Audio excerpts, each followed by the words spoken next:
I've seen a lot of discourse, not a lot, a little bit. I've seen a little bit of discourse on like who the top five players in the WNBA are.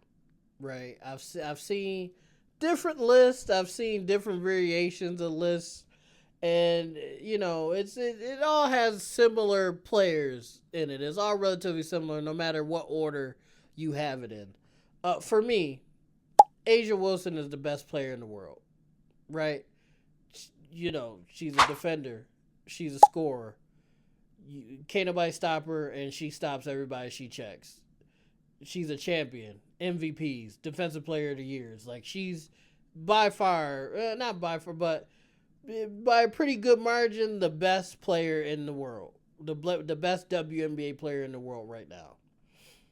At two, at the moment, I have Nafisa Collier because she just keeps elevating and keeps getting better, and I have her as my favorite for MVP this year. I think she averaging at the time of this recording, she averaging like 29, 30 points per game. And I think Kelsey Plum is going to win the scoring title. But if Nafisa keeps staying on this track, averaging 30 points per game, who knows? You know what I'm saying? So she's strong too for me. And that happened for me during the unrivaled season. She just looked so dominant. She was just the best player out there at that time. And that was mainly because Asia wasn't out there. But that's beside the point. At three, I got Stewie. I got Breanna Stewart because Stewie is always top three. She's always, at all times, 1 through 3, one of those three.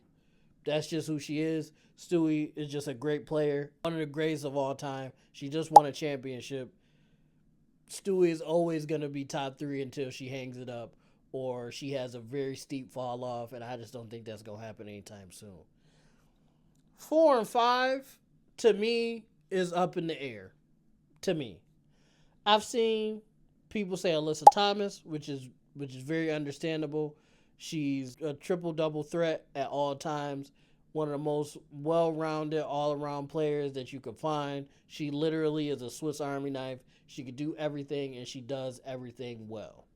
Then you got Caitlin Clark, who arguably, probably, if not yet, is going to be the face of the WNBA. She's a great scorer. She's a great facilitator.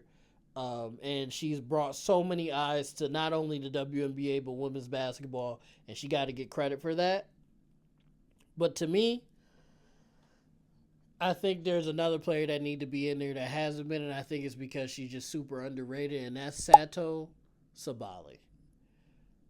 Now, I know some people are probably like, oh, PLAX, what are you talking about? She's not better than Caitlin Clark and Alyssa Thomas. I think that's debatable. I really think that's debatable. Sato has consistently been one of the best scorers and one of the best defenders in the WNBA since she got to the league. She is a 3-level scorer. She's not the greatest defender in the world, but she's super dynamic, and she can get you 1 to 2 steals and 1 to 2 blocks a game every night. She can score on you in the post. She can shoot threes. Her midi is clean. Like, she is, to me, a top 5 player in the league. Now, I don't know who you take out. I'm not throwing no names out there to take out of the top 5. But I feel like Sato should be in there. In 2023, she won the Most Improved Player of the Year, and she was all WNBA first team. And then last year, she got hurt. She was out basically the whole season last year, a majority of the season last year. And I think the lack of accolades, like she doesn't have any championships, no MVPs or anything like that, no scoring titles. The lack of accolades and the fact that she was injured basically the whole season last year has caused her to fall under the radar and be underrated.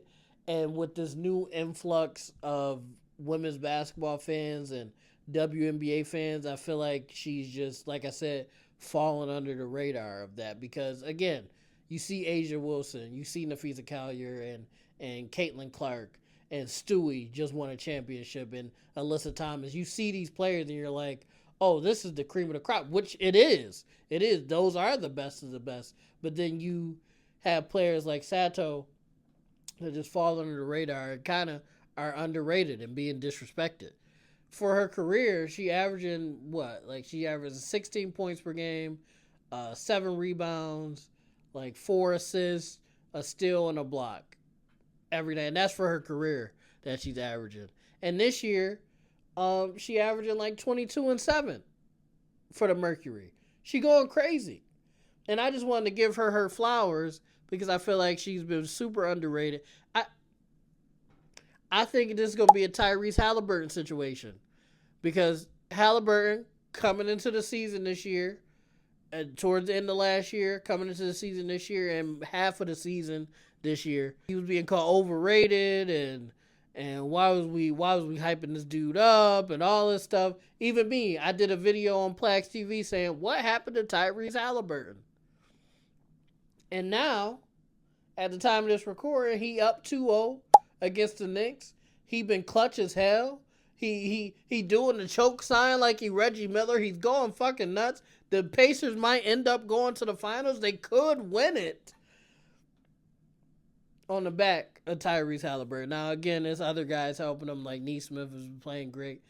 Miles Turner has been playing great, don't get me wrong, but he's the leader of that team, and he's taken them to the promised land.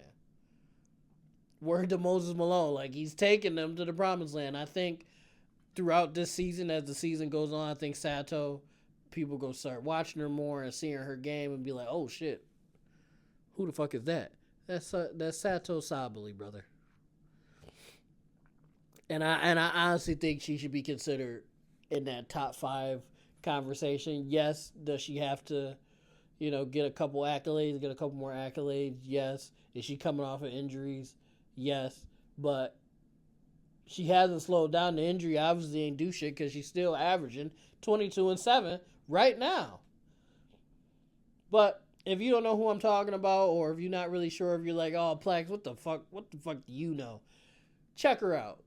Watch some Mercury games. Look up some Sato Sabali highlights, and you'll see what the fuck I'm talking about. She is one of the best of the best. I don't think she's better than Asia Stewie or Nafisa. But once we start getting into that 4, 5, 6 conversation, I think it's up in the air. Let me know what you think in the comments down below. Please give her a chance. Check her out. Watch some of her games. And most of all, YouTube. I love you guys. Peace out.